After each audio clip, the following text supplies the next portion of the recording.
আসসালামু আলাইকুম। আজকে আপনাদের মাঝে শেয়ার করব খুব সহজ নিয়মে ডিজাইন জামা কাটিং ও সেলাই এক কালারের কাপড় দিয়ে আমরা খুব সহজ নিয়মে ঘরে বসে জামা কাটিং ও সেলাই করতে পারবো। আমি দুই কালারের দুইটা টুকরে নিয়ে নিলাম। টোটাল আমি 1 গজ 3 গিরা পরিমাণে কাপড় নিয়ে নিলাম। আমার জামার ঝুল হবে 22 ইঞ্চি এবং বডিও হবে 22 ইঞ্চি। টোটালি আমি একটা উপরে টপ সেটের জন্য এভাবে এক কালারের কাপড় নিয়ে নিলাম। টোটাল এখানে 10 ইঞ্চিতে মার্ক করব, উপরে হাফ ইঞ্চি এবং নিচে হাফ ইঞ্চি সেলাইয়ের জন্য রেখে বডির ভিতরে টোটাল আমার 9 ইঞ্চি সেলাইয়ের পরে থাকবে। এভাবে আমি হাফ ইঞ্চিতে চক দিয়ে দাগ কেটে স্কেলের সাহায্যে দাগ মিলিয়ে নিলাম।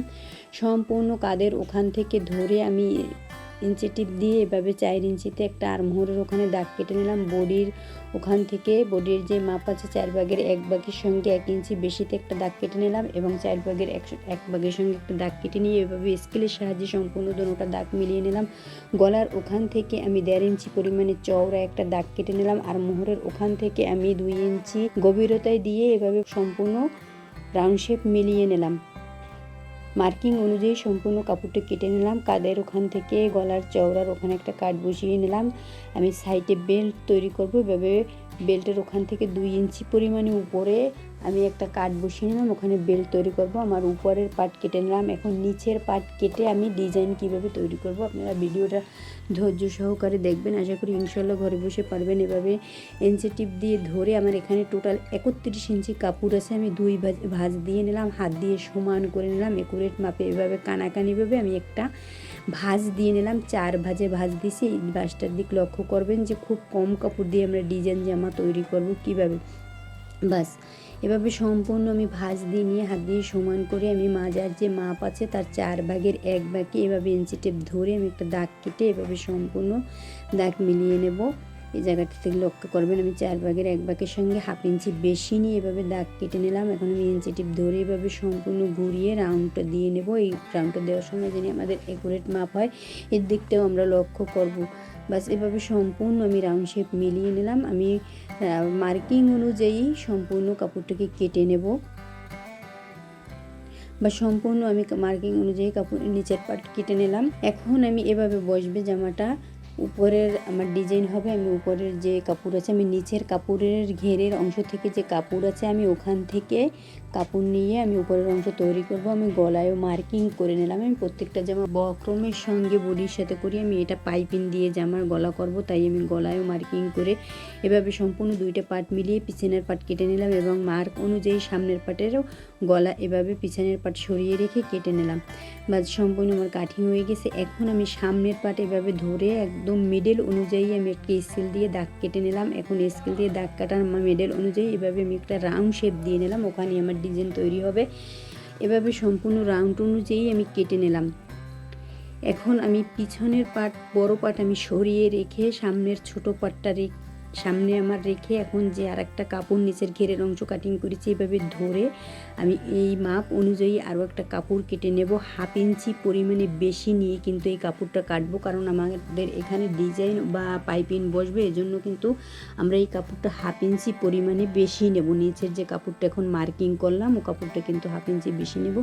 এভাবে আমি কাটিংয়ের অংশ কাপড়ের উপরে ছেদ করে বসিয়ে নিয়ে হাফ ইঞ্চিতে একটা মার্কিং করে আমি কাটিংয়ের অংশ ধরে এভাবে সম্পূর্ণ কাপড়টাকে কেটে নেব। বা সম্পূর্ণ আমি কাটিং করে নিলাম। এখন আমি সাইড থেকে এই যে কাপড়টা আলাদা কেটেছি ঘেরের অংশের এভাবে সম্পূর্ণ বসিয়ে ডিজাইন তৈরি করব। আপনাদের সেলাইতে দেখাবো, খুব সহজ নিয়মই, আপনারা ধৈর্য সহকারে ভিডিওটা দেখবেন। এভাবেই আমার দুইটা পার্ট বসবে, ওটা আমার লাগবে না যেটা আমি কেটে দিচ্ছি। বা সম্পূর্ণ আমার বডি টপ সেটের অংশ এবং ঘেরের অংশ কাটিং হয়ে গেছে। এখন আমি ডিজাইনের জন্য কিছু কাপড় কেটে নেব। বাস আমি আর্মহোলের ওখান থেকে পাইপিং করব, এই জন্য এভাবে কোনাকুনিভাবে যে কাপড় আছে আমি 1 ইঞ্চি চওড়া পরিমাণে সম্পূর্ণ আর্মহোলে পাইপিং করার জন্য কয়টা টুকরা কাপড় কেটে নিলাম। 1 ইঞ্চি পরিমাণে চওড়াই নিলে যথেষ্ট। বাস সম্পূর্ণভাবে কাটিং হয়ে গেছে। এখন আমি সাইড থেকে যে কাপড় আছে প্রথমে আমি সাইডের বেল্টের জন্য 2 ইঞ্চি চওড়া পরিমাণে একটা কাপড় কেটে নেব। সাইডে যে বেল্টটা তৈরি করব আমরা এভাবে চক দিয়ে দাগ কেটে স্কেলের সাহায্যে দাগটা মিলিয়ে নিলাম সোজাসুজিভাবে। বা সম্পূর্ণ এটা হলো আমার উপরের পাটটা হলো যে আপনার সাইডের বেল্ট। এভাবে আমি 2 ইঞ্চি চওড়ায় কয়টা টুকরো কাপড় কেটে নিলাম।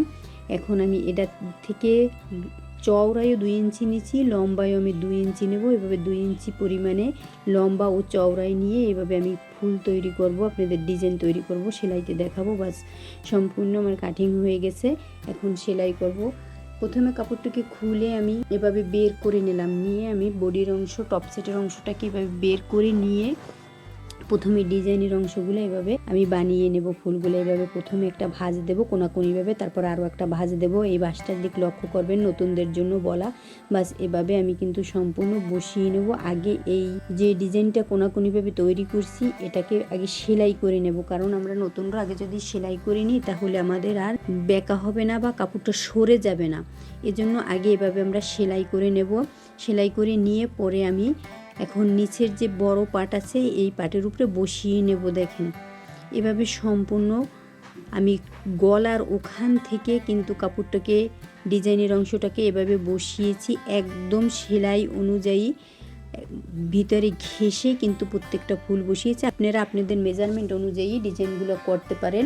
এখানে এভাবে সম্পূর্ণ আমি আলতা হাতে ডিজাইনের অংশটা লাগিয়ে নিলাম, সেলাই দিয়ে জয়েন্টটা দিয়ে নিলাম। এখন আমি একটা ফিনিশিং কাট দিয়ে নেব, সম্পূর্ণ এভাবে ঘুরিয়ে ফিনিশিং কাট দিয়ে নিলাম। আমি এখন পাইপিনের অংশ গলার ওখান থেকেই কিন্তু জয়েন্টটা দেবো। এই জায়গাটার থেকে লক্ষ্য করবেন, সম্পূর্ণ গলার ওখান থেকে আমি টপ সেটের অংশ নিচে রেখে পাইপিনের কাপড়টা উপরে রেখে এভাবে সম্পূর্ণ লম্বা করে একটা জয়েন্ট দিয়ে নেব, বা সম্পূর্ণ এভাবে জয়েন্টটা দিয়ে নিলাম। এখন আমি কটা কাট বসিয়ে নেব, যাতে আমি উল্টা পাশ করে পাইপিনের অংশ যে ফিনিশিং সেলাইটা দেব, যাতে ফিনিশিং সেলাইটা আমাদের ভালো হয়। এজন্য কিন্তু আমি একটু কাট বসিয়ে নিলাম এবং হাত দিয়ে নখ দিয়ে আমি একটু ঘেঁষে সোজা করে নেব কাপড়টাকে, যাতে আমি যখন পাইপিনের অংশটা এভাবে ভেঙে সেলাইটা দেব আমার সেলাইটা ফিনিশিংটা সুন্দর হয়। এজন্য ধরে আমি প্রথমে এক ভাঙ্গা দিয়ে এভাবে সেলাই দিয়ে পরে আর একটা ভাঁজ দিয়ে এভাবে সম্পূর্ণ সেলাই দেব। এই পাইপিনের অংশটা যখন আমরা সেলাইটা দেব এখানে আমরা একটু ধৈর্য সহকারে দেওয়ার চেষ্টা করব। আমাদের নিচে কিন্তু ডিজাইনের ফুলের অংশ আছে, এভাবে আলতা হাতে ধরে স্থিরভাবে লাগিয়ে নিলাম। বাস কমপ্লিট। এখন আমি যে আর একটা অংশ আছে সামনের পাটে আমি আগে প্রথমে গলার পাইপিংটা তৈরি করে নেব। এভাবে গলার কাপড়টা আমি এখানে আলাদা কালারের এই সাইডের যে কালার আছে ওই কালারের কাপড় দিয়ে এভাবে টপ সেটের অংশ নিচে রেখে আমি পাইপিনের অংশ উপরে রেখে সম্পূর্ণ একটা জয়েন্ট দিয়ে নিলাম। এখন এখানেও কিন্তু আমি কাট বসিয়ে নিলাম যে আমাদের পাইপিনের সেলাইটার ফিনিশিংটা যাতে সুন্দর হয়, এদিকটাও আমরা লক্ষ্য করব। বা সম্পূর্ণ আমার পাইপিং বসানো হয়ে গেছে। এখন আমি ছোট কাপড়টার উপরে আমি বড় কাপড়টা কিন্তু এভাবে বসিয়ে সেলাইটা দেব। এই জায়গাটার থেকে আমরা একটু খেয়াল করব, এভাবে সম্পূর্ণ গলার ওখান থেকে সরে না যায়, একুরেট মাপে যাতে আমাদের সেলাইটা হয়। এভাবে আমরা খুব আলতা হাতে সেলাইটা দেব। এখান থেকে ছোট কাপড়টার উপরে কিন্তু আমি বড় টপ সেটের অংশটা বসিয়ে তারপরে সেলাইটা দিয়ে নিলাম। বা সম্পূর্ণ আমার উপরের কাপড় ডিজাইনের অংশ সেলাই হয়ে গেছে। এখন পিছনের গলায়ও আমি পাইপিং করব। এভাবে পিছনের অংশ ধরে আমি টপ সেটের অংশ নিচে রেখে পাইপিংয়ের অংশ উপরে রেখে এভাবে লম্বাভাবে একটা জয়েন্ট দিয়ে নিলাম।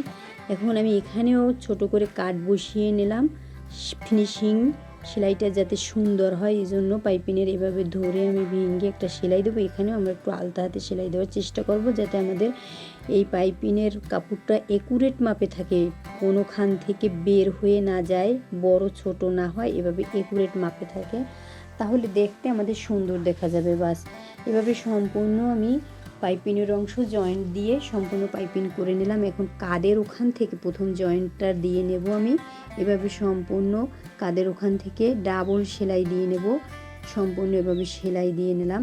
এখন আমি পিছনে কিন্তু আমি এই যে আমার টপ সেটের অংশে চেন বসাবো, এভাবে কাপড়টাকে ধরে সোজাভাবে আমি কাপড়টাকে কেটে নিলাম, একদম মিডিল অনুযায়ী কাপড়টা কেটে নিলাম। জিপার বসাবো, এভাবে সম্পূর্ণ কেটে নিয়ে চিকন করে ধরে আমি এখানে কিন্তু কোনো পাইপিং বসাইনি, একটা সেলাই দিয়ে এবং জিপারের অংশটা নিচে রেখে আর টপ সেটের অংশটা উপরে রেখে এভাবে জিপারটাকে বসিয়ে নিলাম। বা সম্পূর্ণ জিপার বসানো হয়ে গেছে। এখন এভাবে ধরে আমি ইঞ্চি টিপ দিয়ে মেপে দেখে নেব আমার বডির অংশ এভাবে হয়েছে। আমি কিন্তু কোমরের ওখানেও ডিজাইন করব। বা সম্পূর্ণ আমি দুইটা কাপড় সামনের পাটে সোজা করে ধরে হাফ ইঞ্চি পরিমাণে এখানে তালপাত কেটে নিলাম। টপ ছিটের অংশের উপরে পাইপিনের অংশ এভাবে বসিয়ে আর্মহোলের ওখান থেকে পাইপিনের জয়েন্টটা দিয়ে নিলাম।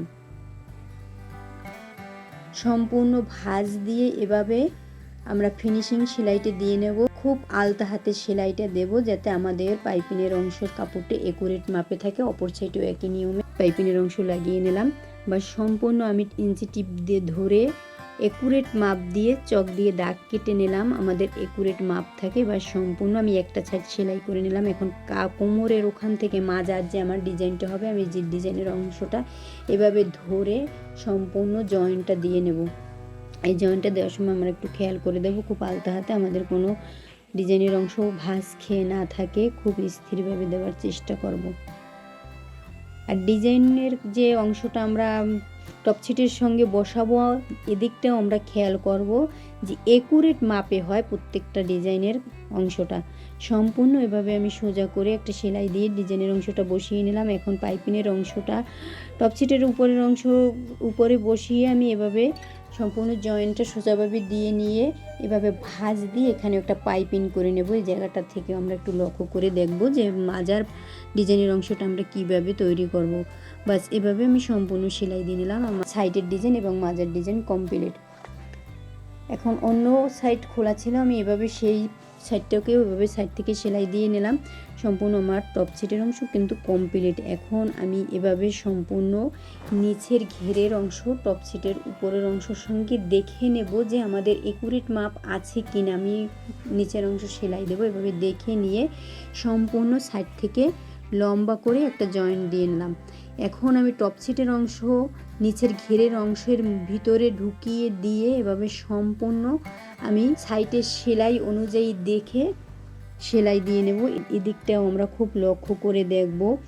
বাস এভাবে সম্পূর্ণ আলতা হাতে সেলাইটা দেব, কারণ আমাদের নিচে ডিজাইনের অংশ আছে টপ ছিটের সঙ্গে। এখানে কিন্তু আমরা ডাবল সেলাই দিয়ে নেব। সম্পূর্ণ আমার সেলাই হয়ে গেছে। এখন আমি নিচের ঘেরের অংশ সেলাই করব। সেলাই পরে এরকমের হয়েছে। নিচের অংশটাকে আমি ধরে এখন সেলাই করব। আমি প্রথমে চিকুন করে একটা ভাঙ্গা দিয়ে সেলাই দেব, তারপরে আরও একটা ভাঙ্গা দিয়ে সেলাই দেব। তাহলে আমাদের নিচের ঘেরের অংশ ঘোষ খেয়ে থাকার সম্ভাবনা থাকবে না। এই দিকটাও আমরা কিন্তু খেয়াল করব, নতুনদের উদ্দেশ্যে বলা। বা সম্পূর্ণ আমার জামা সেলাই কমপ্লিট। আমার ভিডিওটা যদি আপনাদের ভালো লেগে থাকে তাহলে লাইক, কমেন্ট, শেয়ার ও সাবস্ক্রাইব করে আমার পাশে থাকবেন। আজকে এ পর্যন্তই। আল্লাহ হাফেজ।